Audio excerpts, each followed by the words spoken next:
వీరభద్రుడికి సన్నమనం. అరే ఇది ఏమనుకుంటున్నారు? వీరభద్రం గుడి, ఇది వీరభద్రుడి గుడిరా. ఇక కర్మ సిద్ధాంతం ఉంటుంది. కర్మ ఎక్కడి నుంచి పెరుగుతుంది? మీరు చేసే తప్పులేమి, మీ పూజల్లో ఎన్ని లోపాలు తెలుపడమే నా పని. ఇది వచ్చింది గుళ్ళకి, శరీరం తీసుకుని వచ్చింది. అందుకేరా జాగ్రత్త గమనించండి.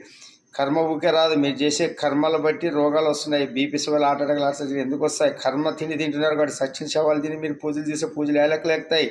కోమటోళ్ళు, బ్రాహ్మణులు, మార్వాడీసు వీళ్ళు చేసే పూజలు ఎక్కుతారు. లింగాయతుల పూజలు మనం మనసులో అర్థం రాక్షసులా ఉన్నాము. నవగ్రహ పూజలు చేస్తారు. తర్వాత ఇవన్నీ ఏ లెక్కలో చేస్తారు మీరు? మాంసం తిని పూజలు చేసి ఎక్కుతారు. శివుడు చెప్పినాడు ఎప్పుడైనా ఈ రోజు ఈ తిండి తినని ఎప్పుడైనా ఎవరికైనా చెప్పినాడా? శాకాహారమైన శరీరం ఇచ్చాడా?